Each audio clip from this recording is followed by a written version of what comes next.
இன்றைக்கி உங்களுக்கு மேடுகளை பற்றி நான் சொல்கிறேம்மா.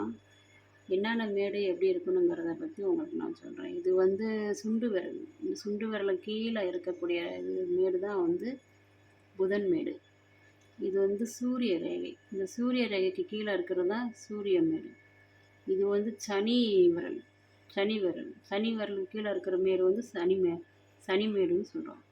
இதுதான் குரு விரல். இந்த குரு விரலுக்கு கீழே இருக்கிற மேடு தான் குரு மேடுன்னு சொல்கிறோம். இந்த 4 விரலுக்கும் கரெக்டாக சொல்லியாச்சு. சூரியன், புதன், சூரியன், சனிமேடு, குருமேடு. இந்த 4 விரலுக்கு 4 மேடு மாதிரி. இதுதான் இந்த கட்டை விரல் இருக்குது பார்த்தீங்களா, இது கீழே தான் சுக்கிரமேடு. இது ஃபுல்லாகவே சுக்கிரமேடு தாம்மா. இங்கிட்ட செவ்வாய் மேடு வரும். இது ஃபுல்லாகவே சுக்கிரமேடுன்னு வச்சுக்கோங்க. இப்போ நான் உங்களுக்கு வீடியோவில் சுக்கிரமேடை பற்றி உண்டானதை உங்களுக்கு நான் இப்போ சொல்கிறேன். சுக்கிரமேடை பற்றி உங்களுக்கு அதனுடைய விளக்கத்தை சொல்ல போகிறேன். இதுதான் சுக்கிரமேடு. பொதுவாகவே சுக்கிரமேடுங்கிறது இவ்வளோ தாங்க இருக்கணும். இதாங்க சுக்கிரமேடு. இவ்வளோ தான் இருக்கணும். இதுதான் சுக்கிரமேடு. இதுக்கு மேலே ஃபுல்லாகவும் உப்பலாகவும் இருக்கக்கூடாது. இதுதான் நார்மலான சுக்கிரமேடு. சுக்கிரமேடை பொறுத்த அளவுக்கு எந்த விதமான ரேகையுமே இருக்க வேண்டிய அவசியம் கிடையாது. எந்த ரேகையுமே இல்லாமல் நல்லா க்ளீனாக இருந்துச்சுன்னா அவங்கள எல்லாருமே விரும்புவாங்க. எல்லாருமே அவங்க மேலே ஆசைப்படுவாங்க. பார்க்குறதுக்கு ரொம்ப நல்லா அழகாக இருப்பாங்க. கவரக்கூடிய இது உள்ளது சுக்கிரமேடு. இந்த சுக்கிரமேடு எந்த கோடுகளும் இல்லாமல் நல்லா நீட்டாக இருக்கணும். சுக்கிரமேடுலாம் பார்த்தீங்கன்னா இந்த மாதிரி கோடுகள்.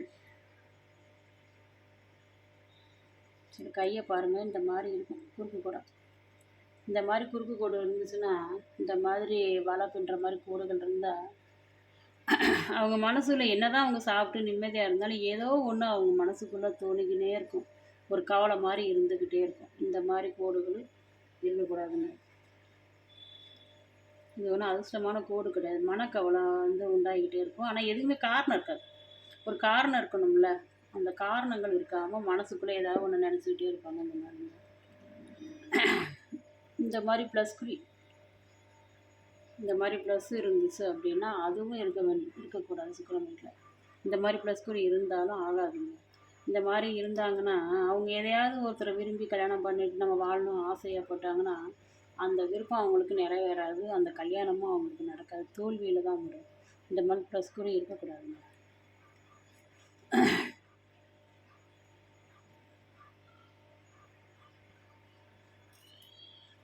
இந்த மாதிரி சுக்கிரமேட்டில் நல்ல நீல கோடுகள். இந்த மாதிரி நீல கோடுகள் இருக்குது அப்படின்னா இந்த மாதிரி நீளமான கோடுகள் இருந்தால் ரொம்ப நல்லது. இந்த மாதிரி நீளமான கோடுகள் இருக்கும்போது அவங்க மூலியமாக நமக்கு நல்ல உதவிகள், அடுத்தவங்களுடைய உதவி தான் இந்த கோடு. அதே மாதிரி கூட பிறந்த அண்ணன் தம்பிங்க அக்கா தங்கச்சிகளுடைய உற்றார் உறவுடைய நம்ம மேலே ஒரு பாசம் இருக்கும். அவங்க மூலியமாக நமக்கு ஒரு உதவிகள் கிடைக்கும். இந்த மாதிரி நீளமான கோடுகள் இருந்தால் வசதிகள் இருக்கும். நல்லா சுக்கிரமேட்டில் நீட்டாக கோடு இருந்தால் நல்லா அதிர்ஷ்டம்.